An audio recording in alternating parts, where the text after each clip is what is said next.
Jon Snow stood on the battlements of Winterfell with the snow swirling around him, each flake drifting down from a pale sky that promised a fierce storm by nightfall. Though the chill clung to his cheeks and reddened his ears, he scarcely felt it. The North was in his blood. It had always been so, and yet on this day he felt a deeper cold than any winter wind. A sense of iron purpose coiled inside him, and with it came no small measure of dread. This was not a choice he had made lightly, nor a threat he had ever imagined himself prepared to pronounce.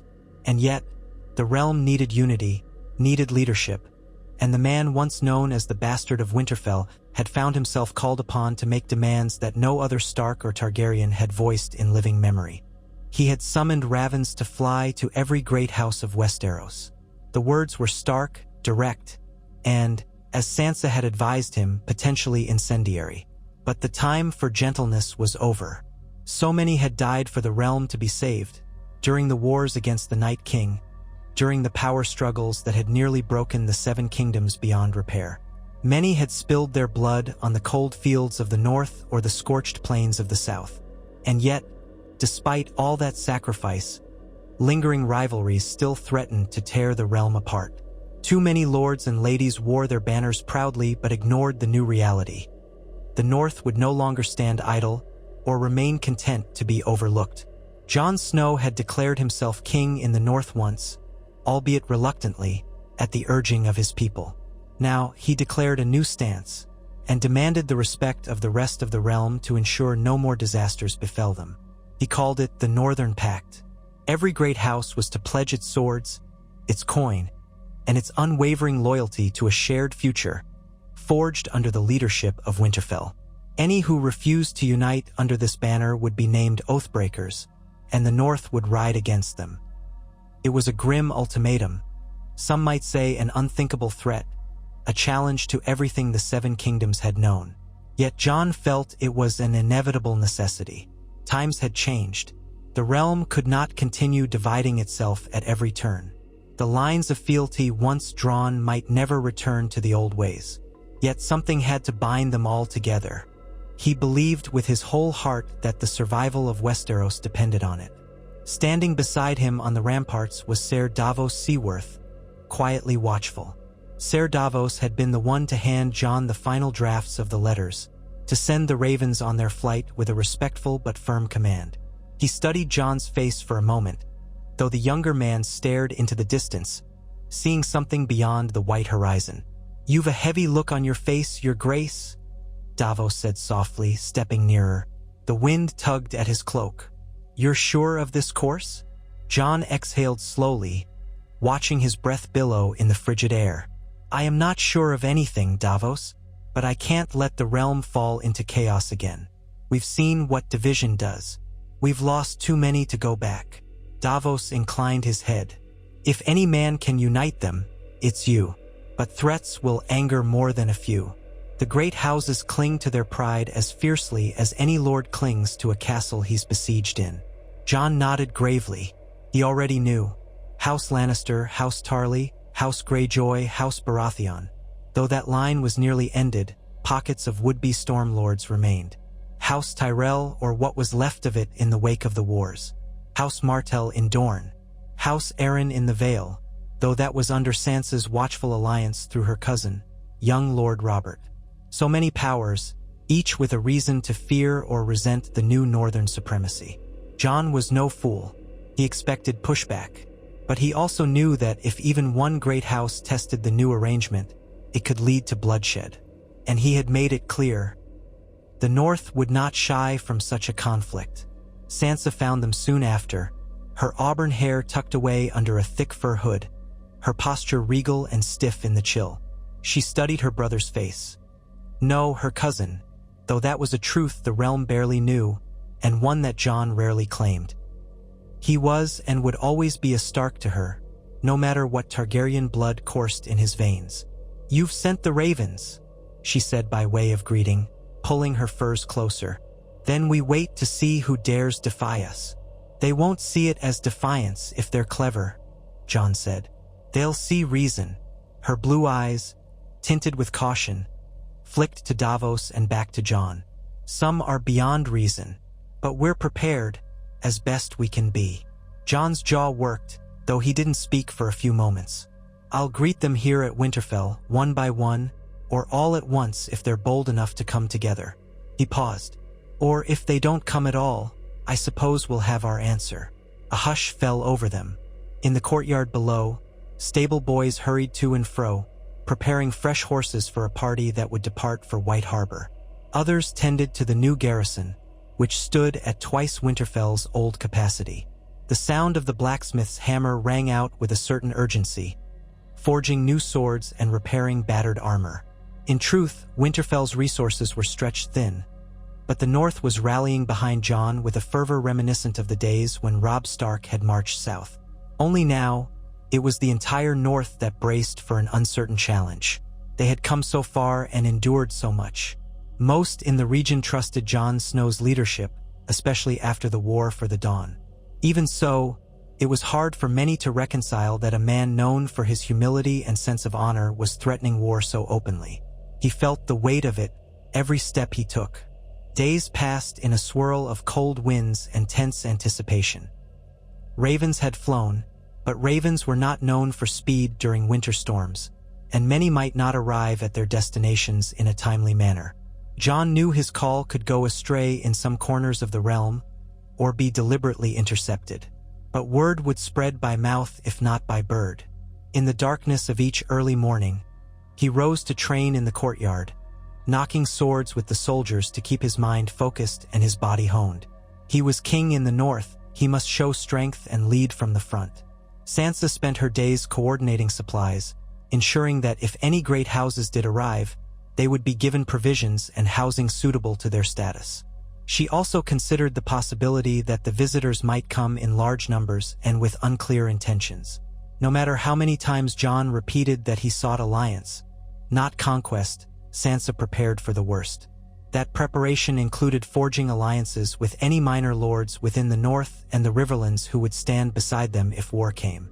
The gates of Winterfell were never left unguarded, and the flicker of torches on the walls at night seemed a testament to the vigilance that reigned in this new era. When the first raven returned, it carried the sigil of House Arryn. The Vale was willing to accept the terms of the Northern Pact, penned in Lady Sansa Stark's presence, if only to maintain friendship with their cousins at Winterfell. The letter was short and to the point. Young Lord Robert Arryn was frail, but ever since Littlefinger's demise, the Vale's knights and lords had placed their faith in the regents who advised him. The Vale's acceptance was not surprising, but it came as a small relief. At least one corner of the Seven Kingdoms had pledged to this idea of unity. In the following days, a missive arrived from Yara Greyjoy. It was more complicated. The Iron Islands had never taken kindly to the notion of bending the knee, especially not to those of the mainland. But Yara was more pragmatic than her predecessors. Her letter was lined with salt stains, and her words carried the rough bluntness of a woman who had grown up among reavers. She would come north to speak with Jon face to face. She neither agreed nor disagreed in her letter, merely insisted on a personal conversation before she made any vow that bound the Iron Islands. Jon accepted this as well as he could, knowing the Ironborn were a proud people. He found comfort in the memory that Yara had once fought for a common cause alongside him. Perhaps that bridge was still intact. From Dorne came a hawk-faced man named Ser Aaron of House Santagar, bearing a letter sealed with a sun and spear. The Martell's demise was known, and Dorne's leadership had fractured in the wake of Valeria Sand's downfall. But new voices had risen among the Dornish houses, forging alliances that sought to keep Dorne relatively independent in the aftermath. The letter's carefully penned words conveyed a desire to hear more about the Northern Pact and to convene with an envoy. There was no promise to travel to Winterfell outright. Dorne was far, and the mountainous roads treacherous in winter. Yet the letter did not outright refuse the summons. Jon took that as a sign of cautious willingness. He prepared to send an envoy or greet one himself, whichever came first. Messages trickled in from the lesser houses, from half-ruined seats like the Twins, from the Stormlands still reeling from the death of many Baratheons, from the battered remains of House Tarly in the Reach, where new claimants rose to fill the vacuum after the wars. Some pledged to come, albeit under conditions. Others offered no clarity, only a studied neutrality.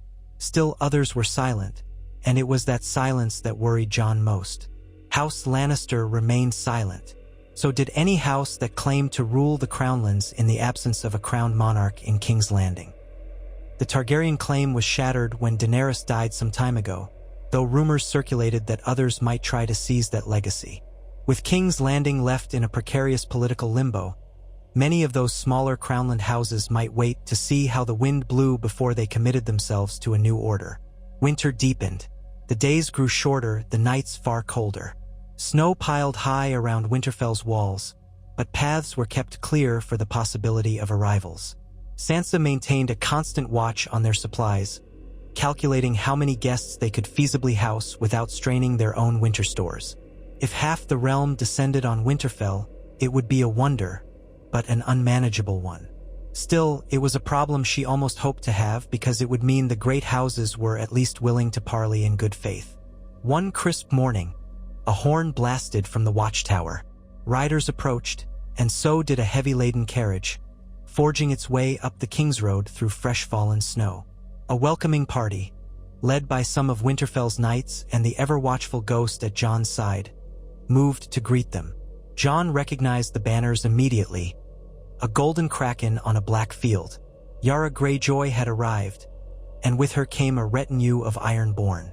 Their hair whipped in the wind. Their armor was of boiled leather and ringmail, and their expressions were guarded. The watchers atop Winterfell's walls leaned forward with hawk-like interest.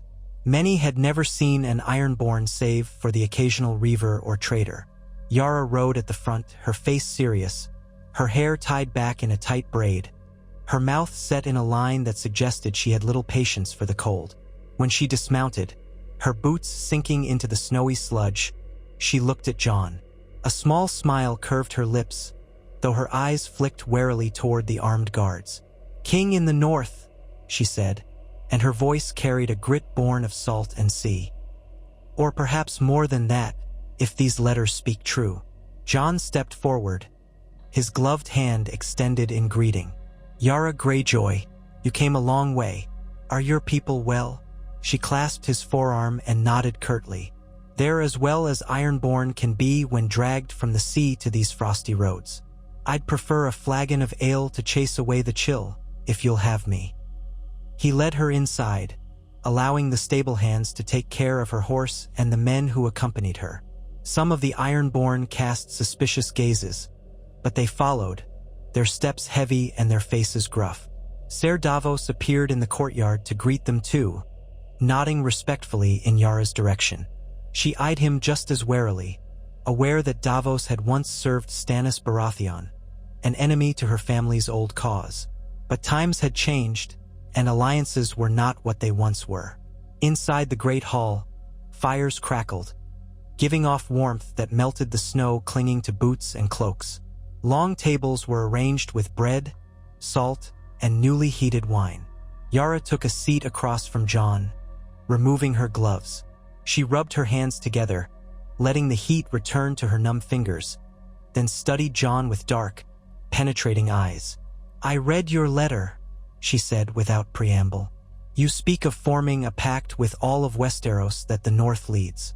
I expected it from the likes of a Targaryen queen wanting us all to bow, or a Lannister. But you, Jon, I remember you in the war. You didn't care about lording over the realm so long as the realm survived." Jon inclined his head. "That hasn't changed, but survival alone doesn't guarantee peace. And peace is something we desperately need. My letter stands. All the great houses stand with the North, sworn to mutual defense and unity, or face our combined forces. If we can't unite now, we never will." A low chuckle passed Yara's lips, as if half in disbelief. "And so you threaten war? I would have laughed if anyone told me you'd send such a message." She tapped her fingertips on the table. "The Iron Islands have always charted our own course. We bend the knee when we must, but we don't relish it. Swear fealty to House Stark. Yes, I know House Targaryen is in you, but for the sake of the realm, you're seen as the Stark in Winterfell. This is a tall order." "I won't force you to swear fealty in the sense of old," Jon clarified. What I require is a united front. That means shared responsibilities, shared burdens, and a readiness to defend each other. The days of raiding and pillaging neighbors must end, Yara. If the Ironborn can't do that, we have no pact. She shrugged. I've tried to change the ways of my people, you know that. They follow me for now. But not all the captains of the Isles see the sense in peaceful trade. They're Ironborn. Reaving is in their blood, or so they claim. She paused. Still, I've enough power to keep the worst in check, if that's what it takes to see the seas calm for a time. Her gaze shifted around the hall, noticing that quite a few northern men had their attention fixed on her retinue. Tension thickened the air, but the warmth of the fires was a comfort. And if I sign this so-called pact of yours, what do the Iron Islands stand to gain? John spread his hands on the table. Security, support. If the Iron Islands are threatened from outside, be that exiles, pirates, or any foreign raider, the North and the rest of Westeros stands with you. If you are in need of supplies that the sea cannot provide, we'll negotiate fair trade. And most importantly, you'll be recognized as a key part of this new order. Yara tilted her head, lips pursed as she considered. This new order. If you succeed, if everyone else signs, I'd be a fool to stand apart. I'd make my people a target, alone against a united Westeros. And that's a hopeless cause. She drummed her fingers again. But it won't be easy to sell back home. You threaten war, John, though I'm sure you mean well. I don't want more blood on my shores. John nodded slowly. Neither do I, but it's better we set the terms than let old feuds and resentments fester. We can't go backwards. If we do, we'll see more kings rising in rebellion, more endless wars. She studied his face, perhaps remembering the days when they had fought side by side against the army of the dead, or recalling how he had given Theon Greyjoy a chance at redemption. Then she let out a breath. I'll consider it. I'll stay a few days and speak with your council. See how the North plans to handle this pact. If I'm satisfied, you'll have my signature. That night, Yara and her men were quartered in one wing of Winterfell's guest chambers. Jon was not naive enough to leave them without watchers, but he offered them courtesy. He hoped Yara would eventually sign, and that her acceptance might inspire others to do the same. While she busied herself acquainting with Winterfell's stewards and investigating the readiness of the North's armies, Jon awaited word from the other great houses. The next to arrive was from the south, though it was not quite who Jon expected. The Golden Rose of House Tyrell had long been trampled after the sacking of Highgarden. A lesser branch of the Tyrells had emerged, or so rumor claimed, but it was House Tarly that had seized partial control of the Reach, using old claims of guardianship and the near decimation of powerful families to assert themselves. Samwell Tarly, Jon's closest friend, had never wanted that seat, but the Tarly name still carried a complicated legacy. Yet the man who rode north under a green banner with a striding huntsman was not Samwell Tarly, but rather a distant cousin named Lord Lucien Tarly. A retinue of knights and men-at-arms in shining half-plate armor accompanied him. Their arrival was heralded by a swirl of horns. They entered Winterfell's courtyard and dismounted stiffly, their southern-bred horses stamping in the snow. Lord Lucien Tarly was a tall figure, broad in the shoulders, though not quite as imposing as the late Randall Tarly had been.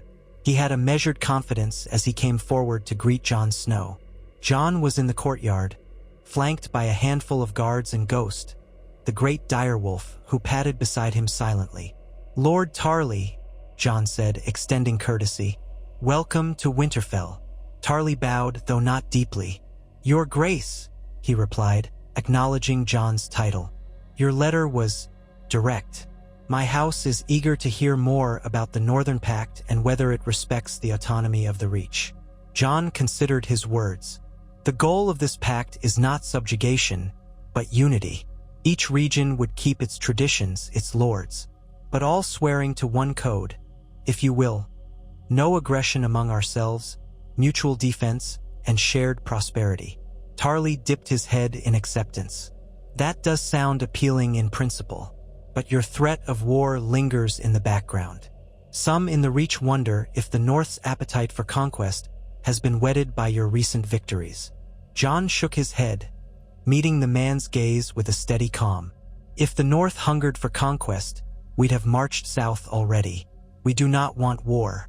But if any great house refuses to stand with us, then they stand against what we hope will be the united realm.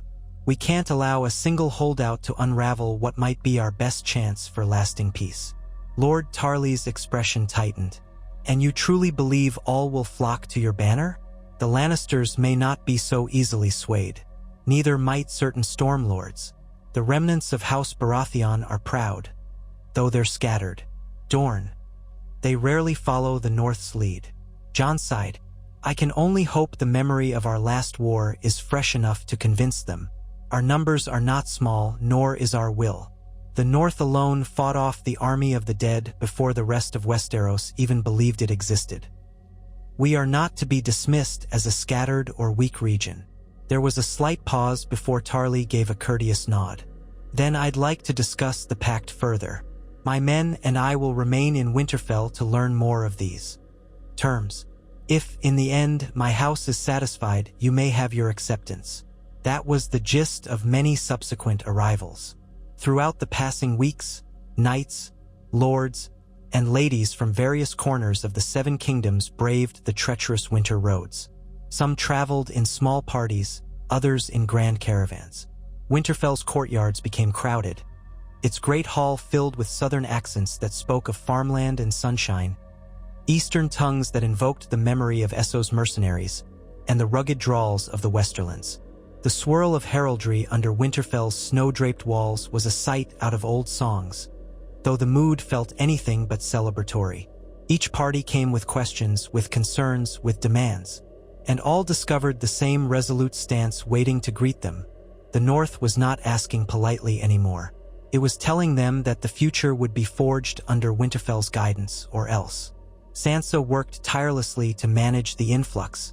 Every day she woke early, meeting with stewards about lodging, negotiating disputes over stable space and ration distribution, and ensuring the lords were treated politely but firmly. She had grown into a quiet confidence shaped by adversity. Those who underestimated her quickly learned to regret it. She had a regal bearing that commanded respect. Jon often felt grateful for her presence, knowing that without her, the entire project might collapse under the weight of practicalities. She was better at politics than he was, more adept at weaving around the barbs and traps that other lords set out. Jon often took her counsel, even when it felt sharper than a blade. In the midst of this, fresh tensions arose.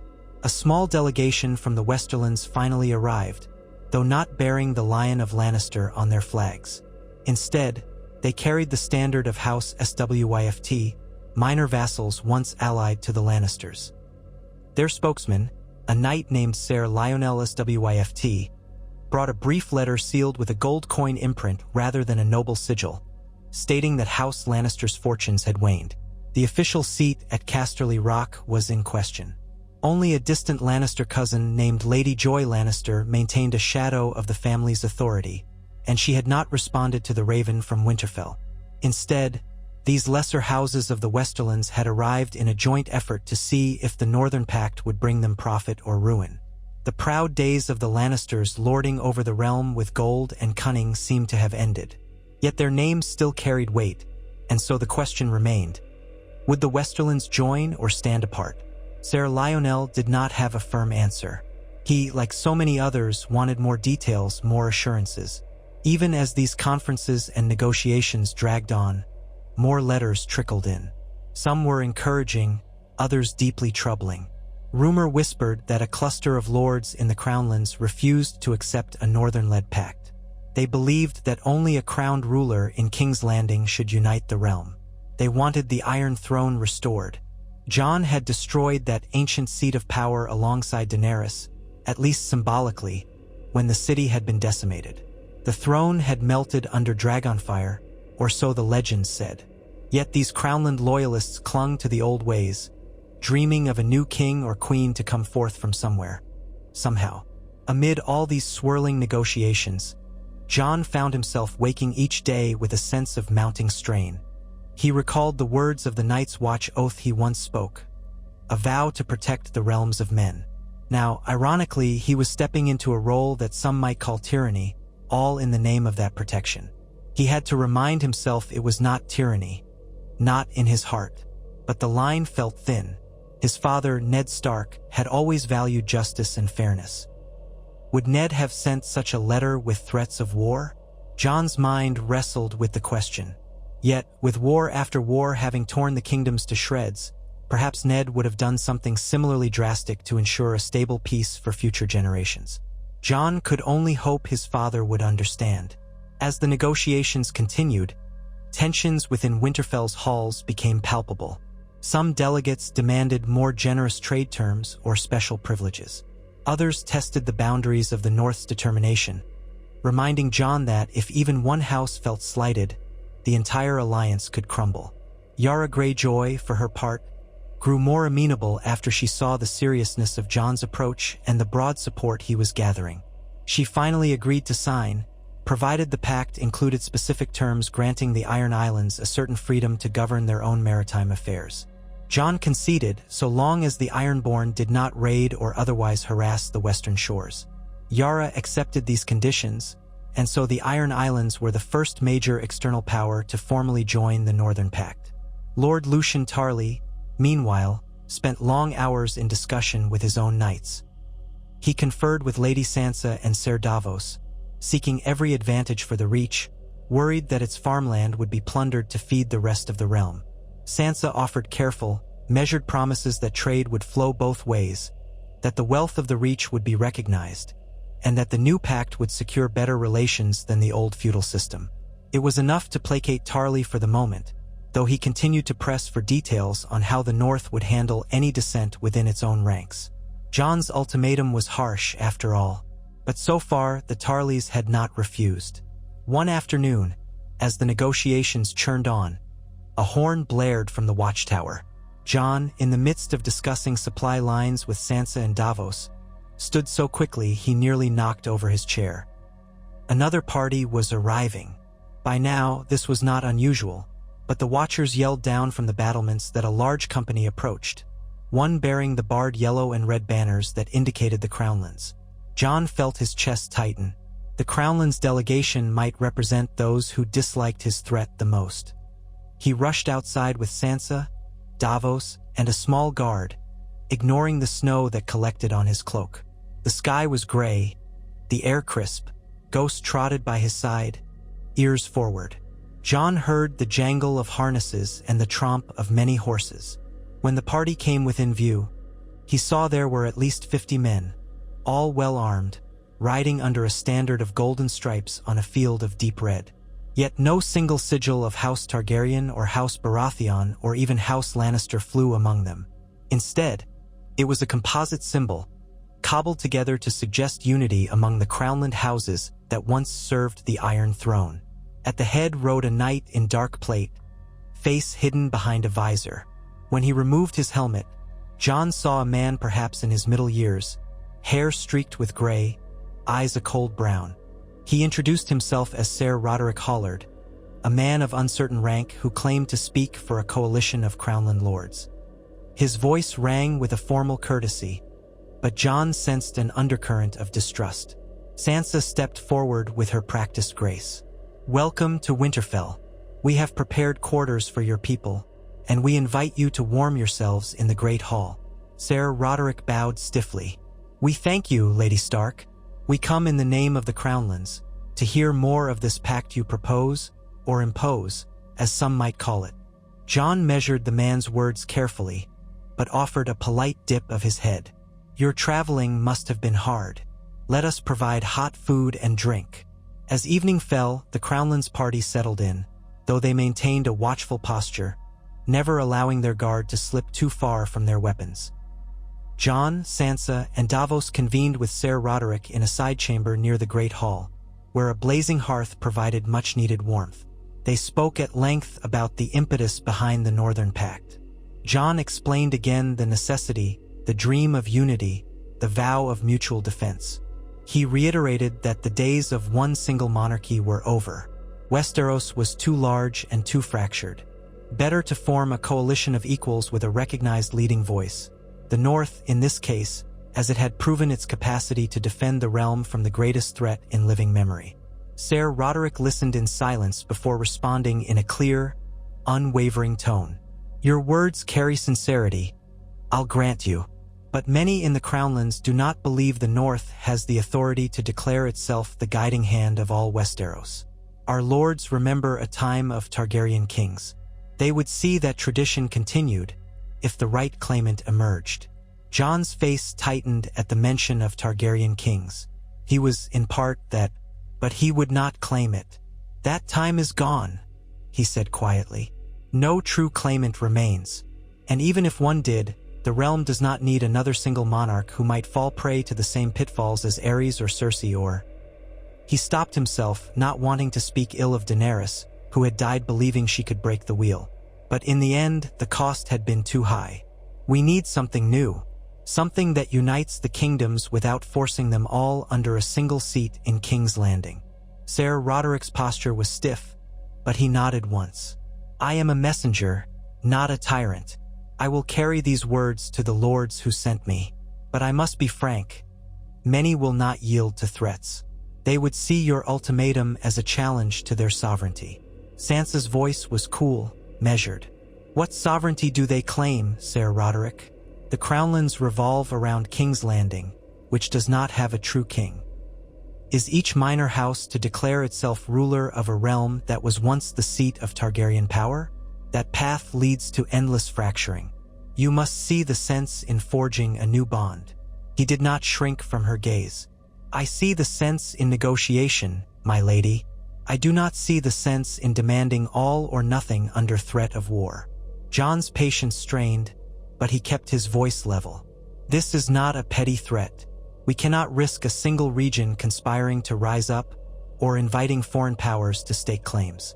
If we allow even one corner of Westeros to remain outside the Pact, we risk new wars as soon as it suits someone's ambition.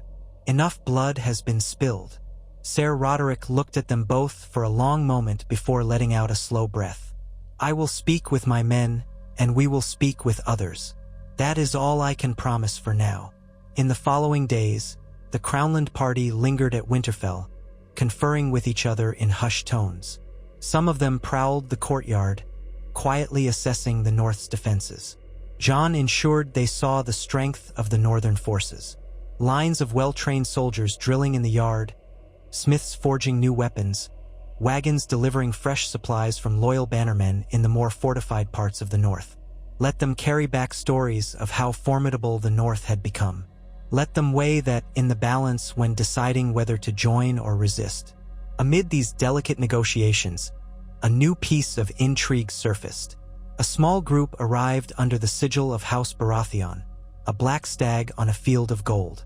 But the leader was not a Baratheon by name. He introduced himself as Ser Corwyn Storm, a bastard nephew to the late Stannis Baratheon, who had unexpectedly gained the favor of some Stormland lords in the vacuum left by the Baratheon lines near extinction. Ser Corwyn was tall and rangy, with dark hair and the fierce eyes common to many Baratheons. He carried himself with a certain brashness. Upon entering Winterfell's hall, he made a show of bowing before Jon, though it was a short bow. His voice echoed confidently off the walls. "So, the king in the north wants to shepherd the entire realm. I've come to see if you can truly protect us better than the old Iron Throne did." Jon recognized the borderline challenge in the man's tone, but answered evenly. "I want to unite, not command in the style of the Iron Throne. The Stormlands have much to gain if we create a stable realm. What remains of the Baratheon line would be recognized as the rightful leaders of the Stormlands. The Pact ensures that no one else can usurp your seat without facing the combined wrath of the entire realm." Ser Corwyn's lips pulled into a half-smirk. "Perhaps. Or perhaps we trade one top-heavy monarchy for another, just with a direwolf on the throne instead of a stag or a lion." Jon stiffened. "You have my word, that's not what this is. I don't seek to hoard power. But the North will not allow chaos to reign anymore." Corwyn lifted a brow. "That's all well and good, but I need to know how you plan to enforce it. If, say, the Crownlands rebel, do we storm them at your command? And if we refuse, do you storm us instead?" Jon's eyes flicked to Sansa, who gave a small nod, indicating he should remain calm. He returned his gaze to Corwin. If a region rebels and breaks the pact, we stand together to restore order. Yes, that is the promise each house makes to the others. If you refuse that promise, you place yourself outside the pact. And yes, we'd have no choice but to view you as a threat. I'm asking the realm to commit to each other. That means no more opportunistic wars. No more grabbing land when it's convenient. No more old grudges leading to fresh conflict. Corwin studied him for a moment. Then his smirk faded. I see. And the Stormlands would be recognized as an independent region within the Pact. That's all we've ever wanted, our rights and titles respected. Yes, Jon affirmed. Join and you keep what's yours, guaranteed by the might of the North and any other signatories. I do not want to overshadow the Stormlands. I only want unity. Corwin pursed his lips, then nodded slowly. I'll remain for a while. Speak with your council. See what your terms are in writing. Perhaps the storms can blow in your favor. In the weeks that followed, winter's grip tightened further. Snow drifts piled against the outer walls, and the roads became treacherous. Yet still more delegates trickled in, each with their own questions, demands, and fears. Some arrived after a near-death journey, half their horses lost to the weather. Others came with the grudging acceptance that if they did not come to Winterfell, the North might soon ride to them.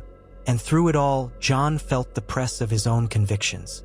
Every day, he restated that this new alliance would benefit all. Every day, he repeated the vow that those who refused would face the North's armies. Whispers of intimidation spread among the visitors, painting Jon Snow as a man far different from the humble warrior some remembered. Yet he could not relent. Whenever he stood on the walls or walked the courtyard, he heard the faint echo of a vow that had once defined him.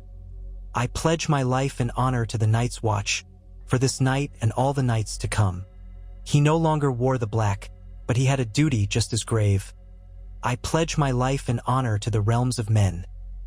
He sometimes murmured under his breath, though none but Ghost heard him. Amid these developments, a fresh tension brewed between Lord Lucien Tarly's retinue and the Crownlands delegation. They disputed trade routes, farmland usage rights, and claims that had once been arbitrated by the Iron Throne.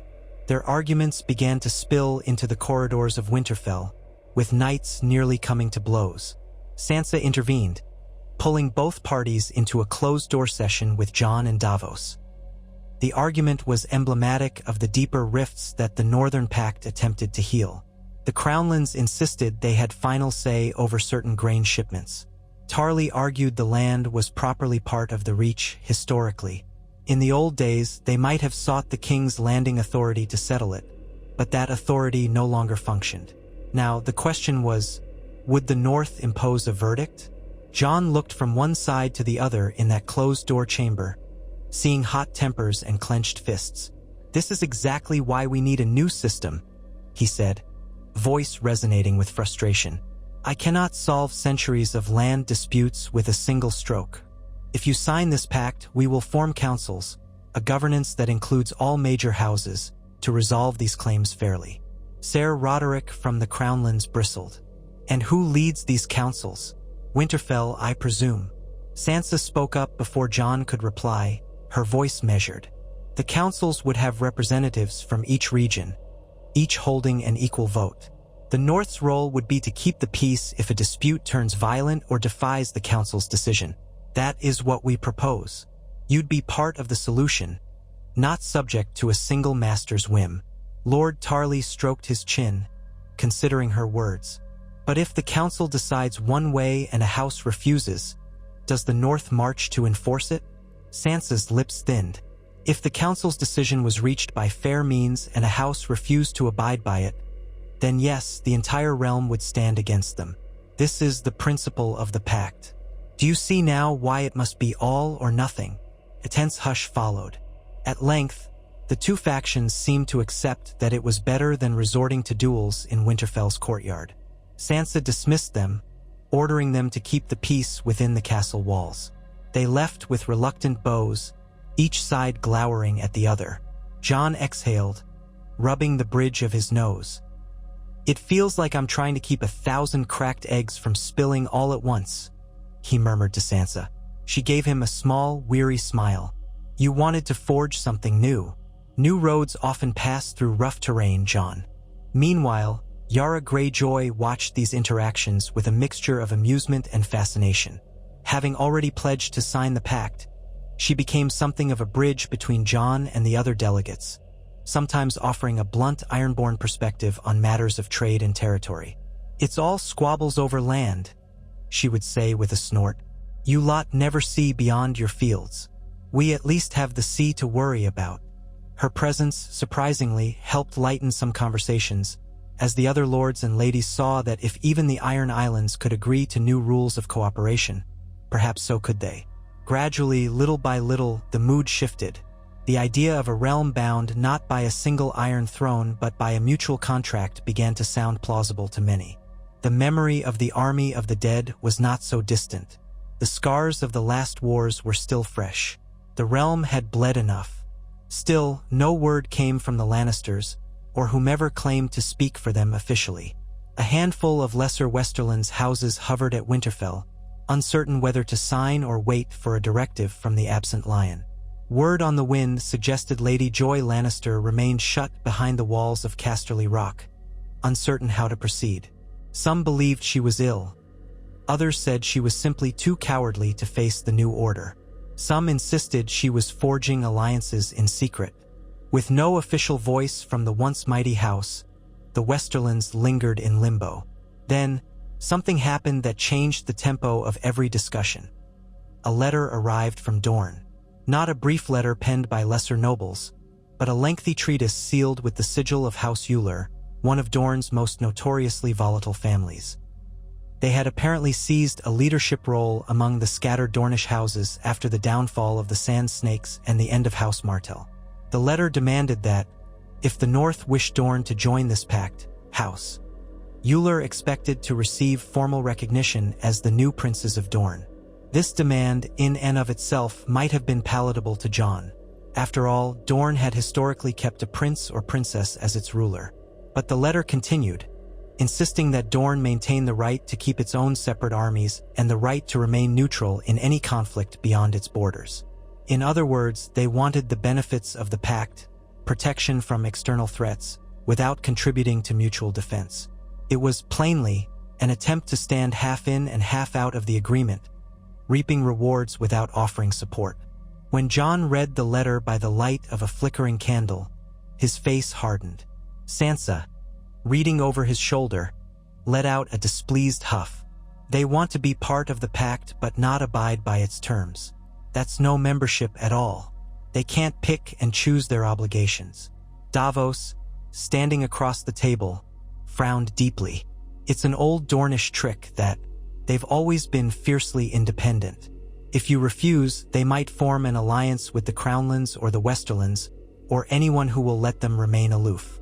That could splinter your pact before it's fully formed." Jon folded the parchment. "Then we show them we won't be manipulated. The pact is for all or none. If Dorne won't agree, we label them oathbreakers before any vow is made. We stand ready for war if we must." He set the letter aside, the frustration etched into the lines of his face. "I'll draft a response. They have one chance to accept the pact's terms. Full acceptance, not partial. If they refuse, that's their choice." Ser Davos nodded slowly, though his eyes held worry. A war with Dorne would be no simple thing. The desert is harsh, the mountains formidable. Their fighters are proud, their spears deadly. Jon's mouth set in a grim line. "I know, but if we let them carve out exceptions, soon every region will want them. The pact fails if it lacks total commitment." That very night, Jon composed a letter in the quiet of his solar. Ghost lay near the fire, occasionally flicking an ear, watching as Jon wrote by the dim glow of lanterns. Sansa sat across from him, eyes weary but determined. She contributed suggestions and clarifications. Finally, they folded the letter, sealed it with a direwolf sigil in black wax, and sent a raven south. The message was clear: Dorne must abide fully or not at all. Days later, a reply arrived from Dorne. It was short and to the point. House Euler refused to yield. They called it an affront that the North demanded total compliance. They reminded Jon that Dorne had never been conquered by force. The Targaryens had tried and failed. They concluded with a curt statement that if the North believed it could break centuries of Dornish independence, it was welcome to try. The response spread like wildfire through the delegates in Winterfell. Some were relieved that it was not their own region defying the Pact first. Others were dismayed, seeing the makings of war. Murmurs filled the Great Hall, the courtyards, the corridors. Would the king in the north truly march south to subdue Dorne? And if so, who among the other regions would join him, now that the threat of confrontation loomed? Jon called a gathering in the Great Hall. He stood at the high table, Sansa by his side, Davos and Yara flanking him, and invited all present lords, ladies, knights, and envoys to hear him. Snow drifted in through the open doorway, swirling in the torchlight. The hush was tense. Jon's voice carried with practiced poise, though a tremor of sorrow slid beneath his words. "We have our first refusal," he declared. "Dorne refuses to accept the Pact. It demands special treatment which we cannot grant. My vow is that this realm will be united, or we shall see who stands outside that unity." His gaze swept the gathered crowd. "I do not desire war. I never have. But I will not let one region break what we hope to build." Silence stretched, thick as the dark shadows that flickered against the walls. Lord Lucien Tarly cleared his throat, stepping forward. "Your Grace, am I to understand you plan to march south and force Dorne to submit?" Jon's jaw clenched. "If they leave us no other choice. But I will not ride blindly into the desert. My first step is to ask each region here, and those still on their way, to confirm whether they stand with us. If we remain unified, Dorne may see sense and back down." A wave of murmurs ran through the delegates. Some cast uncertain glances at each other. Yara Greyjoy spoke up, stepping closer to Jon. "The Iron Islands have made our decision. If war it is, we will stand with the North. But I, for one, hope the Dornish realize the futility of standing alone." Ser Roderick from the Crownlands frowned. "I must write to my lords. This changes matters. Some may see it as the North's aggression." Sansa's voice lanced across the hall. "They should see it as the North's promise to protect the Pact. Dorne is the aggressor by refusing to join unless given special privileges. That is precisely the behavior that will tear us apart if we let it stand." Corwin Storm let out a curt laugh. "They say the Dornish are as prickly as their sigil, the sun and spear. Let them see the might we can muster if they defy us." He glanced around, checking the reactions of others. "I, for one, came here to see if the Stormlands are truly safer under this pact. A quick victory over Dorne would be a warning to all who try to break the peace. Not that I lust for war," he added, feigning a measure of politeness. "But a show of force has its uses." Jon kept his face neutral, though he disliked the eagerness in Corwin's tone. "I want no unneeded bloodshed. If we must fight, so be it. But I'll send one more letter to them, offering a chance to reconsider." That night, snow piled higher outside Winterfell, as if insulating the castle from the world beyond. Yet inside, the halls buzzed with speculation. Would Dorne's defiance be the spark that set the new order ablaze? Some worried that if the North marched on Dorne and the campaign bogged down in the desert, other regions might revolt. Others believed the North's threat was just words, that Jon Snow would not truly lead an invasion so far south. But those who knew Jon best and had seen him stand against impossible odds understood he would not bluff. He would do what he believed was necessary. As if to underscore the precariousness of the situation, a new batch of Raven letters arrived over the next day. Some were from smaller lords across the Reach or the Westerlands, signing onto the pact with conditions that they wanted hashed out in future councils. Others were ambiguous, requesting more time to decide. The tension rose further when a letter from House Manderley in White Harbor declared that they were rallying their ships and men in support of Jon. Dorne's refusal had galvanized the Manderleys, who had always been stalwart supporters of the Starks. They would stand ready should conflict arise. As the prospective alliances took shape, the quiet threat of civil war haunted every corridor conversation. This was the very outcome Jon had hoped to avoid: war among men. Yet if one holdout could shatter the Pact, what could multiple holdouts do? The entire concept of the Northern Pact was built on the principle of absolute unity. If Dorne defied that principle, Jon believed he had to respond decisively. The question was whether the rest of Westeros would stand beside him.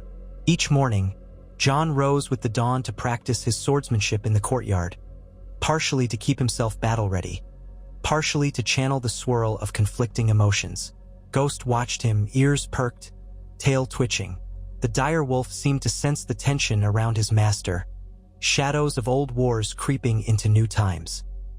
Now and then, Yara joined him for sword drills, or Ser Davos came to watch and offer his perspective.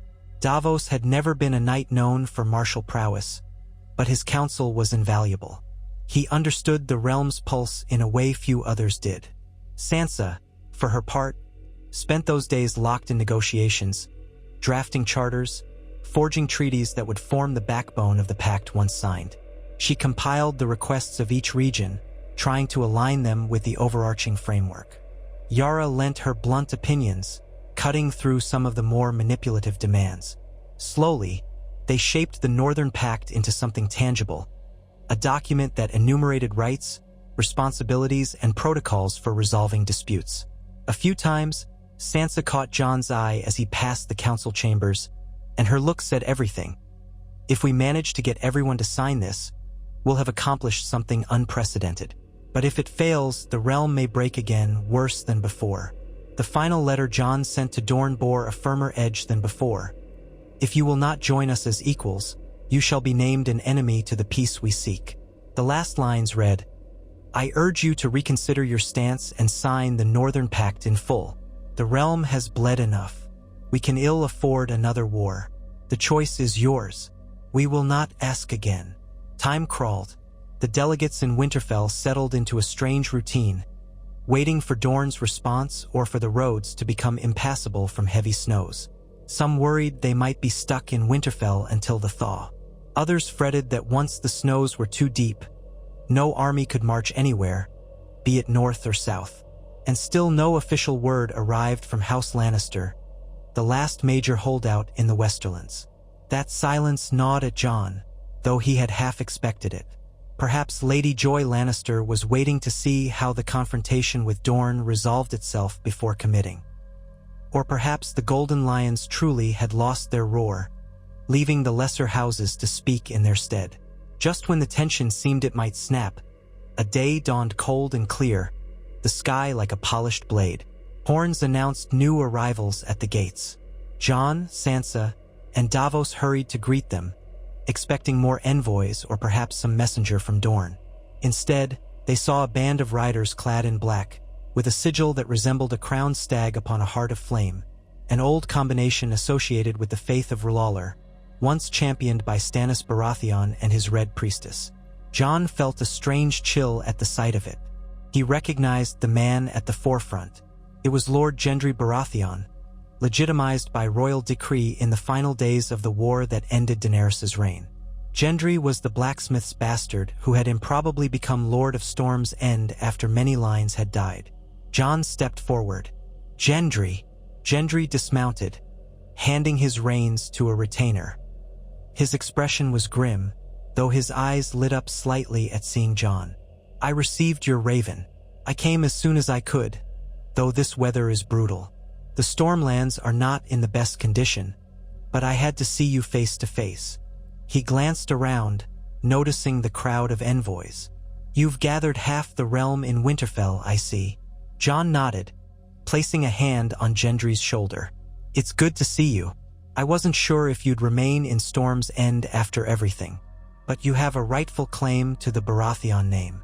Gendry gave a short nod, as if unsure whether it was truly rightful. I've done what I can to rebuild, but it's no easy task. Now, I hear word that you propose a new pact, threatening war on any who refuse. I need to understand it clearly before I pledge anything. Jon led Gendry inside, giving instructions for his men to be housed and fed. In the Great Hall, Gendry told of the Stormland's struggles. How the storms battered the coast, how the farmland was slowly recovering from war's devastation. He had tried to lead with a fair hand, forging alliances with neighboring lords. But, he admitted, the Baratheon seat had no stable foundation after so much bloodshed. Many looked to him hopefully, but others whispered that a blacksmith's bastard could never truly stand equal to the great lords of Westeros. "I'd welcome a new order if it spares us more war," Gendry said, rubbing at a scar on his forearm. "But you threaten war yourself if houses refuse. That is what troubles me." Jon exhaled, meeting Gendry's gaze. "I don't want to, but if we allow some to stand apart, we risk fracturing again. If Dorne stands against us, that's a threat to us all. You understand how quickly one region's dissent can grow into a full-blown war." Gendry sighed. I do. The War of the Five Kings taught me that well enough. I was never a king, nor did I want to be. I just want the Stormlands safe and stable. If your pact can guarantee that..." Jon's eyes flicked to Davos, then back to Gendry. "It will if we're united. Are you prepared to sign? Even if it means marching with us against Dorne if they refuse?" Gendry hesitated, glancing at Davos for some unspoken reassurance. Davos gave him a small nod, as if to say, "This is the best chance we have." Gendry took a breath. "I will sign, provided the same conditions apply to me as to everyone else. Mutual defense, fair trade, a seat on your councils, and an acknowledgement of the Baratheon name as rightful rulers of the Stormlands." Jon nodded firmly. "That's the heart of it." Thus, in a small but solemn ceremony in Winterfell's Great Hall, Gendry Baratheon affixed his mark and name to the Northern Pact. Yara Greyjoy stood by, her arms crossed, a wry smile flickering over her lips. Lord Lucien Tarly watched with keen interest.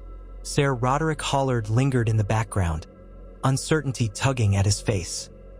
Corwin Storm, who had arrived earlier as a potential claimant to the Stormlands, looked none too pleased, but he did not openly protest. Sansa oversaw the ceremony, ensuring the records were properly kept. With the stroke of a quill, Gendry Baratheon pledged his forces to Jon Snow's cause, should it come to that. The pact was growing piece by piece. Now the matter of Dorne loomed largest. The delegates from the Crownlands and the Westerlands whispered among themselves that if Jon truly marched on Dorne, they might wait to see the result before committing. They were not fools. Marching an army into Dorne in the dead of winter, albeit a different winter from the cold north, was a daunting proposition. Yet Jon reasoned that if the desert climate was milder, the roads might be passable, though Dorne's own harsh conditions would pose another challenge. Still, days passed with no further word from the south. Winterfell remained a hive of negotiations, with tensions sometimes flaring in the corridors. Jon sensed that many delegates were close to acceptance but feared the possibility of an armed confrontation. If the pact waged war and lost, those who signed would be implicated. If the pact triumphed, those who stayed outside risked the wrath of a victorious coalition. Amid that uneasy atmosphere, a final raven arrived from the far south. The messenger who brought it was half-frozen, stumbling off his horse.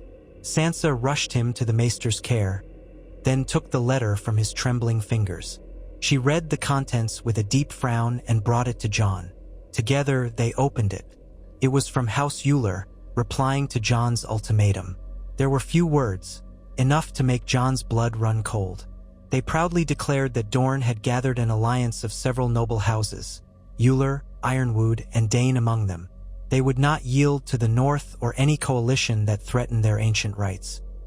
If Jon wished to break himself against the Dornish sand and spears, so be it. They ended with a reference to the Targaryens, reminding Jon that dragons had tried to conquer Dorne once and failed. The letter's last line was scrawled in a sharp, almost mocking script. "May the sands swallow your ambitions." Jon stared at the page, reading the words again and again, as if he could somehow alter them by sheer will. A hush fell between him and Sansa. Davos, who stood nearby, read it over their shoulders and let out a weary sigh. "They've made their choice," Jon said finally, his voice flat. Sansa's eyes flickered with concern. "We can't let this stand, Jon," she whispered. "If we do, The pact collapses under the weight of its first real challenge. He nodded grimly. Then we prepare. If Dorne won't bend, we march south as soon as the passes allow. Davos gave a solemn nod. We'll need to gather our forces quickly. Manderly's men, the Knights of the Vale, the bannermen across the north. We'll have to see who among the delegates here is ready to stand with us. That day, Jon called another assembly in the Great Hall.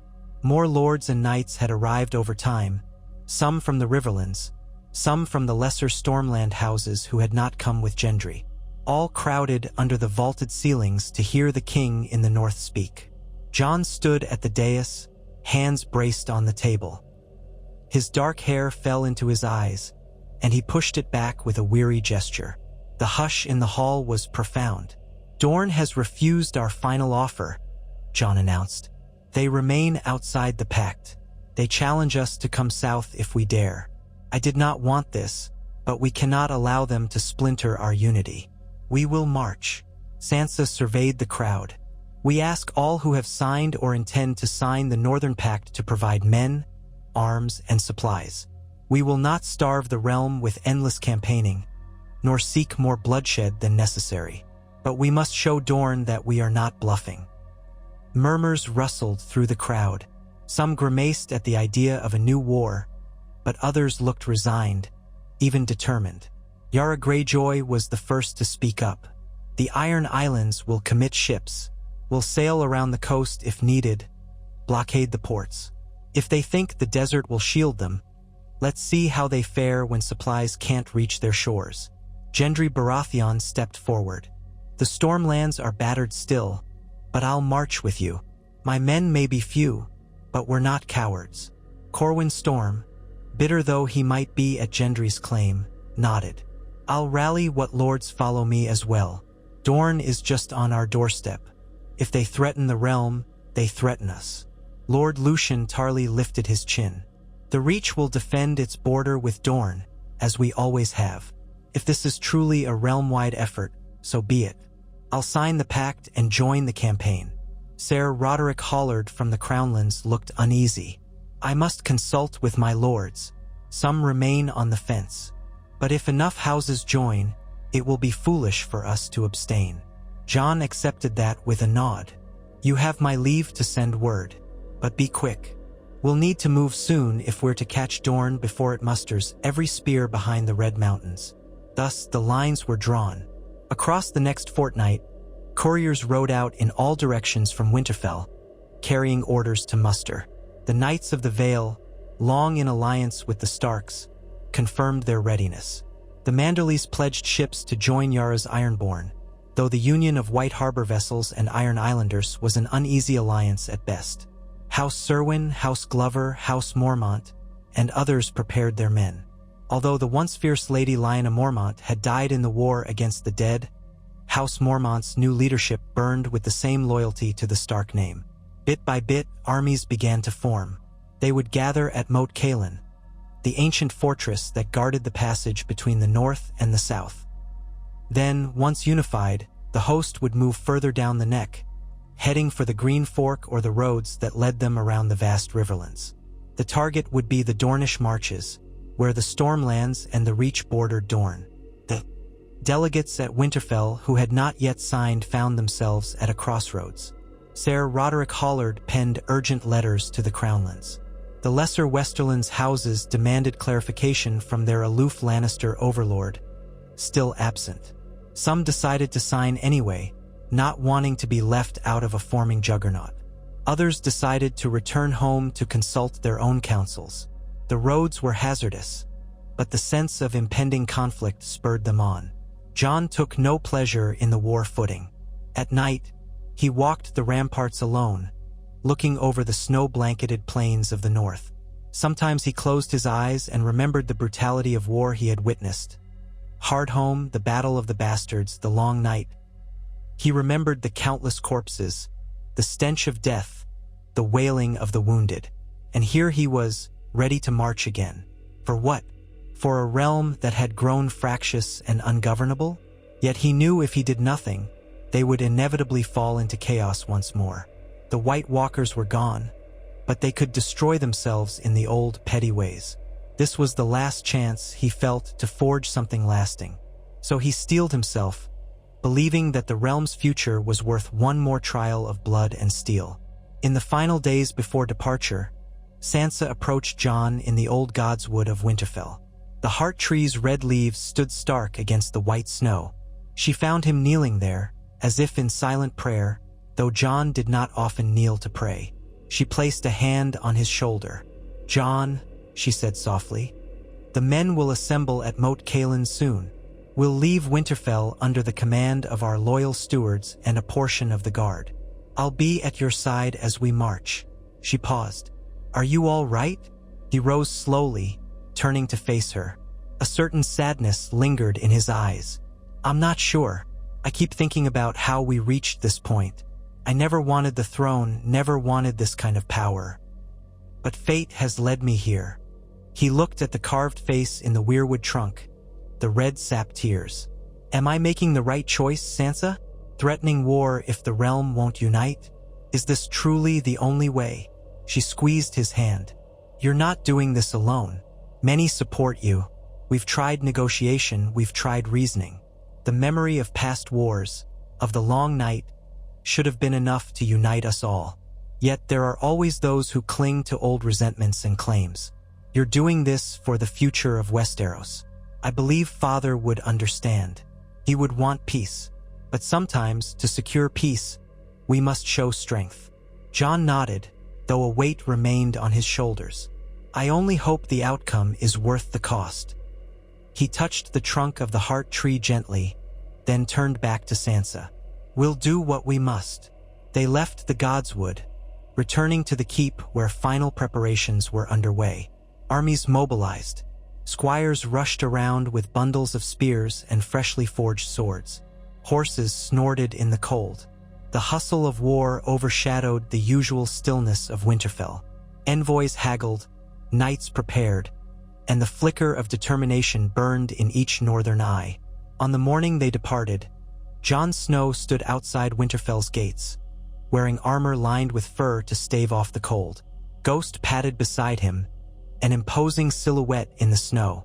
Sansa was dressed in armor of her own design, practical but regal, a warm cloak draped over her shoulders. Ser Davos rode up on a stout northern horse, flanked by a contingent of knights. Yara Greyjoy stood near her men, preparing to head toward White Harbor, where she would sail south with her Ironborn. Gendry Baratheon rode on Jon's other side, dwarfed by a warhorse's barding, though his blacksmith's arms looked strong enough to wield even the largest hammer. Sansa cast one last glance at the high walls. "Winterfell will be here when we return," she whispered. "But the realm's future won't wait." Jon nodded, lifting a gloved hand in a signal to the men. Horns blared. Banners rose into the chill air, direwolf heads, flayed men from the Karstark's old neighbors, Mormont bears, Glover fists, Manderley mermen, and many more from across the north and the Vale. A host began to move out, hooves crunching through the snow, the clank of plate and chain echoing in the frigid morning. They headed for Moat Cailin, where they would gather more forces before continuing south. Thus began the Northern March, an unprecedented campaign to enforce a new order on Westeros. Envoys galloped ahead, carrying news to allied lords, urging them to muster. Others hurried behind, still trying to finalize agreements or glean more intelligence about Dorne's defenses. At every step, Jon felt the specter of uncertainty. Would the realm truly stand with him if this turned into open war? Or would old grudges resurface, fracturing the fragile alliance at the worst possible moment? He could only move forward and hope his gamble would pay off. Beyond the neck, the road turned muddy with partially melted snow as they reached the edges of the riverlands. Here, a wave of smaller lords had pledged men. Jon's growing host swelled day by day. Supplies became a concern, but Sansa's meticulous planning, coupled with the readiness of loyal houses, eased the burden. Farmers who once feared northern soldiers welcomed them, seeing them as guardians of a peace that might finally last. News arrived that the Crownlands were still racked with indecision. Ser Roderick Hollard and his men had traveled back to King's Landing's vicinity, some to rally under the Pact's banner, others to hold back in watchful neutrality. Meanwhile, in the Westerlands, certain houses had begun mustering as well, some to join the North, others apparently waiting to see if the Lannister seat would muster a challenge. Lady Joy Lannister's silence persisted. Whispers abounded that she was ill, or perhaps captive to her own bannermen. None knew for certain, but all eyes turned southward, to the dry, arid land of Dorne. Jon's scouts reported that the Dornish were rallying at the Prince's Pass and the Boneway, the major routes through the Red Mountains. The banner of House Euler flapped alongside those of House Ironwood, House Dane, and a scattering of other families who had decided to join this rebellious stand. Others in Dorne might remain neutral or uncertain, but the impetus was on the North to force them to the table or the battlefield. At Moat Cailin, the combined force of the North, the Vale, a portion of the Riverlands, and Gendry's small group from the Stormlands all converged, creating a formidable host. The watchers on the old fortress walls marveled at the sea of tents stretching across the swampy terrain. Jon rode among them, ensuring morale was high, shaking hands with the lords who had come. The days of the war camp felt surreal, reminiscent of the time he had marched with the wildlings and northern houses against Ramsay Bolton. But this time was bigger, more complex. The entire realm's fate teetered on the outcome. Messengers brought word that Yara Greyjoy and her Ironborn had set sail from White Harbor with Manderley ships. They would reach the coasts of Dorne in weeks, if the seas were kind. By blockading major ports, they could hamper the Dornish from receiving any outside supplies or potential sellswords from Essos. Another message stated that Tarly men were gathering in the Reach, ready to press the border with Dorne from the west once Jon's host came down from the Stormlands. So it was that, with the cold wind at their backs, the host of the Northern Pact marched south. Across the Riverlands they traveled, welcomed by lords who had chosen to align themselves under the new banner, or at least not to hinder it. Snowstorms gave way to sleet and rain as they neared the southern latitudes. The roads were mire in some places, slowing their progress. But their determination was not shaken. Everyone who marched understood they were part of a pivotal moment in history. Either a new age of peace would be born under the threat of unified force, or the realm would descend into another catastrophic war. Despite the gravity, a certain hope glimmered in many eyes. Jon Snow was not Tywin Lannister, known for ruthlessness, nor was he Aegon the Conqueror, wreathed in dragonflame. He was the man who had put aside titles to save the realm once before, that carried weight in the hearts of many. Even those who disliked the North's ultimatum thought perhaps Jon truly wanted a better future. The die was cast. The North marched and fate would unfold. As they crossed into the Stormlands, Gendry took a lead role in guiding them over the rough, forested terrain. His men knew the passes and safe routes, and local lords who had recognized him as the rightful Lord of Storm's End offered some supplies. Corwin Storm, too, accompanied them, though the tension between him and Gendry was palpable. Nevertheless, they put their rivalry aside for the sake of the larger cause. By the time they reached Storm's End, the battered old seat of House Baratheon, the columns of soldiers stretched farther than the eye could see, bolstered by additional houses from the Stormlands that joined once they saw Gendry's banner side by side with the northern direwolf. Jon looked upon Storm's End's high walls and formidable gatehouse, recalling the stories Davos had told him about Stannis Baratheon's holdout. He spared little time for reflection, though. The real objective lay further south, where the mountainous border with Dorne awaited. The blockade by sea would not be enough. They needed to break the will of the Dornish alliance, show them that the realm would not be trifled with.